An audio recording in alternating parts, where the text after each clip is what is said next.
Good afternoon and welcome to NYFP. The Wall Street rally continues in midday trade. We are seeing the major equity averages up by 1% and the Dow posting a triple-digit advance. Joining me this afternoon is Warren Meyers of DME Securities. Warren, happy Monday. Thanks for joining me today. My pleasure. Glad to be here. Well, we are seeing a rally today with the averages all higher, and this does come on the heels of Friday's decline, but we have to keep in mind that there's been so much volatility here in the markets. And although we did get some better than expected economic data releases, it's all about Fed expectations, isn't it? Absolutely. I think we were a little bit oversold, and that's the reason why we had a bounce. We had a very positive housing number. As a matter of fact, the number that came out this morning, I guess they said was the best since 2007, and I think that really helped spur this market up. On top of that, we had a little positive action over in the overseas markets this morning as well. So I think all that is, helped create this up movement that we've seen this morning. But you're right, everything is waiting for the Fed comments on Wednesday, where everyone's hoping for clarity there, and that's going to be very interesting what they say. And I think that's one of the reasons we've seen so much volatility coming into this is so many different opinions on what the Fed is going to say.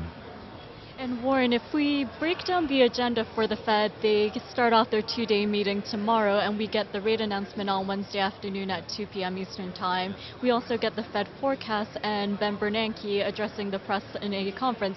So could you tell the viewing audience what we can expect in that 2 p.m. hour on Wednesday? I think you're probably going to see a very low volume going into that, everyone in anticipation. At the end of the day, like I said, I think what everyone is looking for is clarification out of Bernanke on tightening or tapering, or if and when that's going to happen, or if it's not going to happen for the foreseeable future.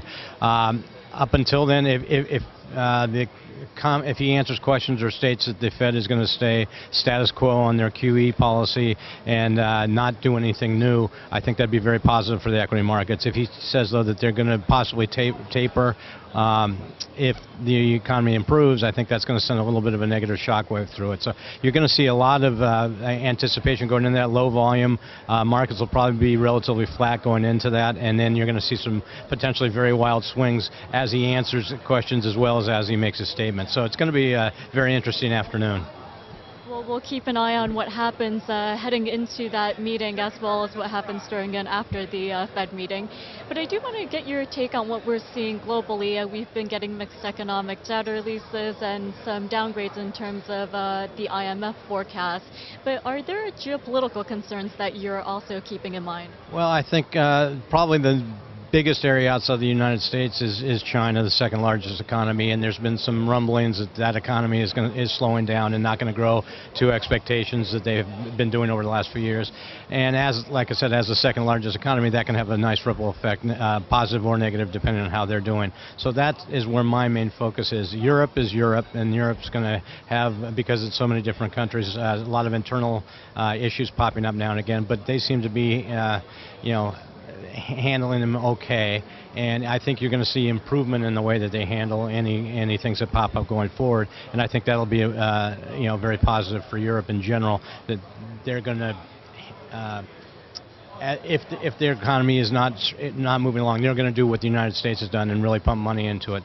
So I think at the end of the day, Europe, I'm not so worried about it. China's the biggest concern outside of the United States, and I don't think that country is slowing down significantly enough to really send any negative ripples yet, but that's where we're keeping our eye.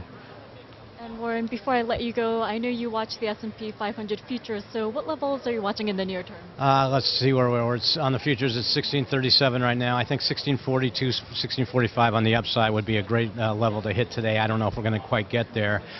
If we do get through that, though, I think that'll be a positive sign. Although I have to say, all bets are off until we find out what happens on Wednesday.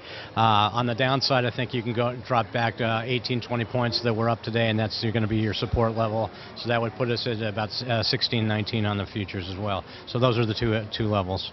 Okay, Warren, well, thank you so much for joining me on this Monday afternoon, and thanks for giving us your expectations for the Fed. My pleasure. Thank you.